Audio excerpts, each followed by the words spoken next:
ఇక పోటాపోటీ జోరుగా ఎన్నికల ప్రచారం.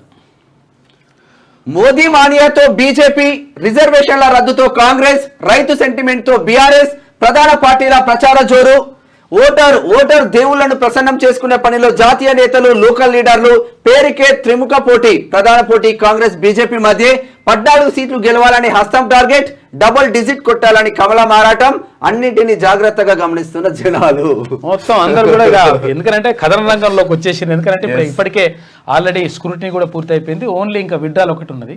ఆ విడ్రాల్ ఒకటి అయిపోతే ఇంకా మొత్తం నడుస్తూనే ఉంటుంది. 3 పార్టీలు ఫైట్ చేస్తా ఉన్నాయి. ఆ ఫైట్ లో ఎవరు గెలుస్తారు? తెలంగాణలో లోక్సభ ఎన్నికల ప్రచారం ఊపందుకుంది. నామినేషన్ల గడువు పూర్తి కావడంతో ప్రత్యర్థులెవరో స్పష్టత వచ్చింది. దీంతో ప్రధాన పార్టీలన్నీ ప్రచారంలో వేగం పెంచాయి.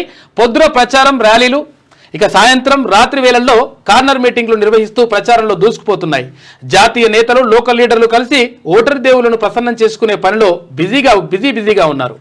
మండు టెండర్ను సైతం లెక్క చేయకుండా అత్యధిక ఎంపీ సీట్లు గెలవడమే టార్గెట్గా రాజకీయ పార్టీలు ప్రచార పర్వాన్ని కొనసాగిస్తున్నాయి.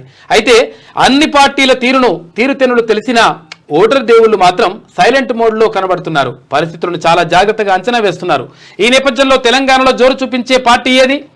అసెంబ్లీ ఎన్నికల జోరును హస్తం పార్టీ ఎంపీ ఎన్నికల్లోనూ కొనసాగిస్తుందా? కమలం పార్టీ డబుల్ డిజిట్ కోరిక తీరుతుందా? పదవులు దక్కించుకునే ఫిగర్ కారు పార్టీకి దక్కుతుందా అన్నది ఆసక్తికరంగా మారింది. గత ఏడాది చివరిలో జరిగిన తెలంగాణ అసెంబ్లీ ఎన్నికల్లో బీజేపీకి కేవలం 8 సీట్లు మాత్రమే వచ్చినాయి. అయితే మొత్తం 119 అసెంబ్లీ స్థానాల్లో బీజేపీకి దక్కిన స్థానాలు 8 మాత్రమే. అయితే లోక్సభ ఎన్నికలకు వచ్చేసరికి ఆ పార్టీ పెద్ద టార్గెట్ను ఫిక్స్ చేసుకుంది. అయితే మొత్తం 17 ఎంపీ స్థానాలకు కనీసం 10కి పైగా స్థానాలను గెలుచుకుంటామని ధీమా వ్యక్తం చేస్తున్నారు. అయితే అసెంబ్లీ ఎన్నికలు వేవ్ వేరు, తర్వాత లోక్సభ ఎన్నికల వేవ్ వేరు అంటున్నారు వాళ్ళు పార్టీ నేతలు. ఎంపీ ఎన్నికల్లో మోడీ మానియా ఖచ్చితంగా పనిచేస్తుందనే ధీమాతో ఆ పార్టీ నేతలు ఉన్నారు. పైగా పోటీలో ఉన్న అభ్యర్థులంతా ప్రముఖులు కావడం తమకు కలిసి వస్తుందని అంటున్నారంట. మొత్తం మీద ఏ పార్టీకి ఆ పార్టీ మొత్తం కూడా అంటే వాళ్ళకు ధీమా వ్యక్తం చేస్తూ ఉన్నారు, మేమే గెలుస్తామని చెప్పేసి. అయితే నిజంగా ప్రధానంగా పోటీ జరిగేది మాత్రం ఇక్కడ కాంగ్రెస్ పార్టీ, అటు భారతీయ జనతా పార్టీ మధ్యనే ప్రధానంగా పోటీ ఉండేటువంటి అవకాశం ఉంది. ఈ 2 పార్టీలే ప్రధానంగా పోటీ పడతాయి. తర్వాత ఇక్కడ బీఆర్ఎస్ పని అయితే అయిపోయింది ఆటోమేటిక్గా.